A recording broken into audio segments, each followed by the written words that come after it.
If you died today, what dreams, what ideas, what gifts, what talents, what voice, what stories will die with you?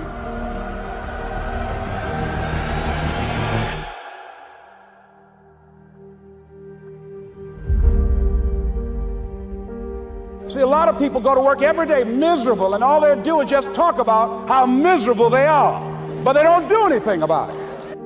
You know that you're deliberately operating below your potential. You've gotten comfortable. You stop expanding. You stop stretching. You stop challenging yourself. It's hard living. Life is hard. So most people don't use their imaginations. Most people don't dream anymore. Why? Because through the conditioning process of life, after so many rejections, see, you know what you can do. You know what you have done, and you also have seen what has been done by others in your environment and by others in your circumstances. Then you look at where you want to go, and what most people do, they do that which they feel they know that can work because they've already done it or they've seen it done. And so they allow their negative history to determine the possibilities for them. And so when they run into a roadblock, even if they have something beyond their comfort zone, when they run into a roadblock, something happens to them. Most people allow life to control them and their circumstances. Look into the future. What is it you want? What is it you'd like to create for you? You want to make your dream come true, you got to stay focused. Some people rather get even than get ahead. Stay focused on where you want to go. This is not going to be it for my life. I deserve more than this. See, that will start making you do some stuff.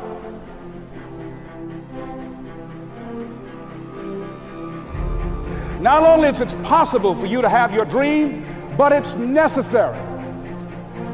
It's necessary that you have it, that you work on it, that you develop yourself, that you go for what is yours in the universe. The major key to your reaching your dream, your living up to your greatness, your making your contribution to your making things happen in your life is you. That you've got to take personal responsibility to make it happen. That you make it happen, that you don't give up, that you don't take any objection or disappointment or defeats personally, that you keep on keeping on, that you don't decide that I can't make it because you can't see the light at the end of the tunnel. Live your life with passion, with some drive. You've got to remind yourself that you've got powers within you, talents within you that you haven't even reached for yet. See, whatever dream you got, that dream, that idea, that has been given to you.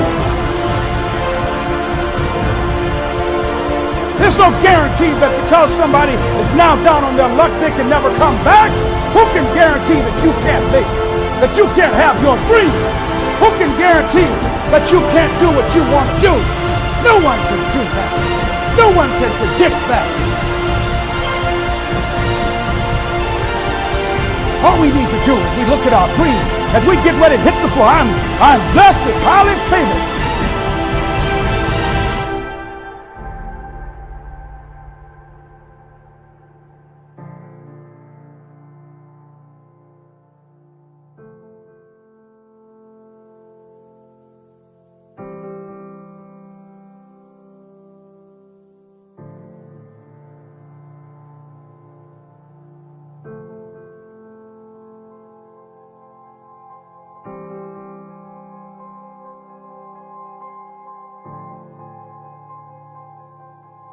Could a man hit a target he could not see?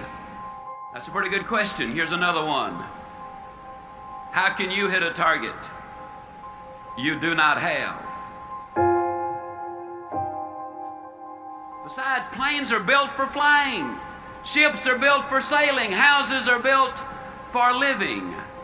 And man too was built for purpose.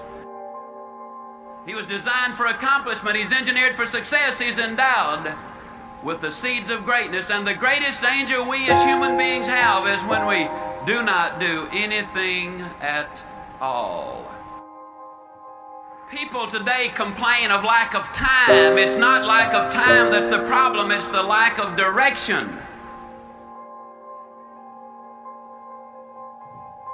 Are you a wandering generality? Or are you a meaningful, specific?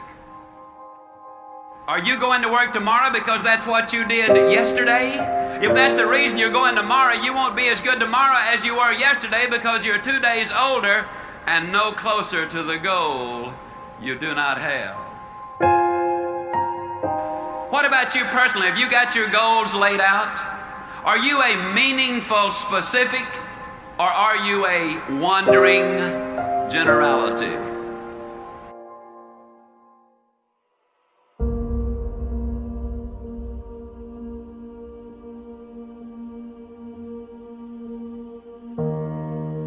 See, you are part of an equation, and you are needed. Part of why we should begin to look at how we give up our lives, that we've got to begin to see, what is it that I'm supposed to do? What is my life work? And then give ourselves to that.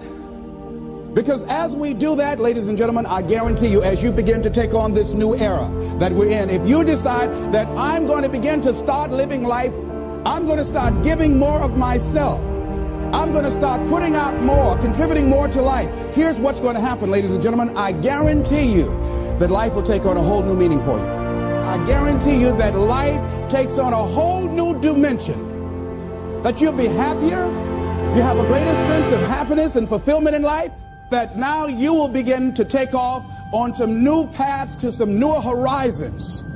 That you'll begin to see life totally different than most people.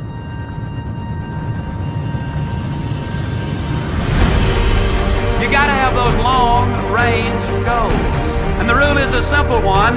You go as far as you can see. And when you get there, you'll always be able to see further. Are you a wandering generality? Or are you a meaningful specific? And most of us go through life because we're not using that which we've been given, that we are punished, that we're going through life getting up in the morning with no reason to get up. There's a scripture, when I heard it, I couldn't understand it. I say, how cold? He that hath shall get, and he that hath not, even that he has shall be taken away. He that hath a generous view of life, he that has courage, he that hath initiative, he that hath resourcefulness. I say it with all of my heart. I know in my mind that man was designed for accomplishment, that he's engineered for success, that he is endowed with the seeds of greatness.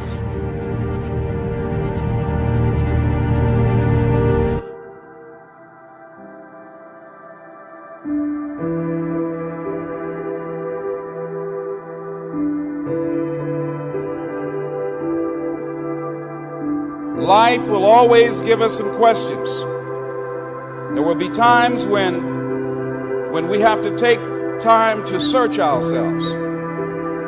And saying, with all of these things out here, these roadblocks and these obstacles, what is it going to require on our part to make it happen? What's the final determining factor that will determine whether or not we're losers or winners in life? And here's what the answer is. It's you. No, it's not your circumstances. No, it's not your past. It's you. You're going to determine that. No, not what happened to you. No. It's you. It's you. You will determine whether or not this mission that you're on, and I believe that we're all on a mission. I believe that we all have a purpose, and we didn't just show up just to work every day and face some hard experiences in life, or go home after work and pop a can of beer and sit in front of the television set.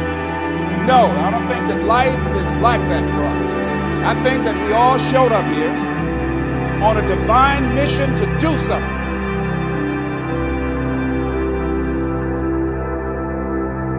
See, all of us have to begin to work to overcome certain things that we have picked up along the way in life.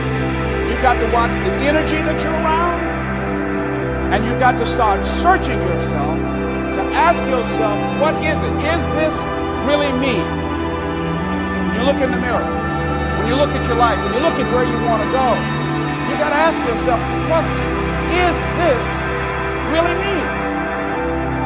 Samuel Smiles says, life will always be to a large extent what we ourselves make it. What we make it. What you make your life. Not what circumstances will make of it. Not what other people will make of it. But what you make of your life. That's what your life will be. Not what other people say it will be. Not what the environment will try and dictate to you. No. What you make it.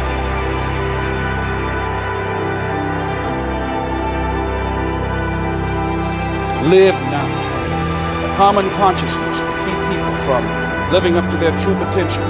Here's something that we must begin to realize and acknowledge. We were all created to be winners. All of us. How can you prove that?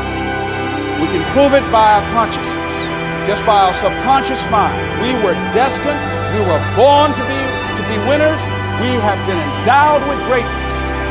And I think the challenge is to begin to become in alignment with who we truly are and work diligently to manifest our greatness. And I'll give you an example that all of us do that demonstrate this. If you ever dream, whenever I had any dreams, I've never been an athlete before, but anytime I have any kind of dream about sports or movies or anything, I'm always the star. A friend of mine, she did her father's eulogy, and people were amazed at her, how they knew that she was daddy's little girl. They knew that they were very close, inseparable. And I asked her, how did you handle that? How did you do that? Because everybody knew that that was not only her father, but her closest friend. And she said that the day that he died, she said she was in his room and she was talking to him. You know, she said, Daddy, I love you, but I'm a big girl, and as much as I want you to be here, I want you to do what you want to do. But I must tell you, Daddy, I love you and I'm going to miss you. And I'm afraid of thinking of life without you. And she said her father started moving his lips and he couldn't speak too loud, and she got closer and he said to her, you're going to be all right. You're going to be all right. And she said that gave her the look in his eyes. That gave her a certain assurance that there was something that even death couldn't conquer that was in her father, that was now a part of her. And that was, death could not take his spirit.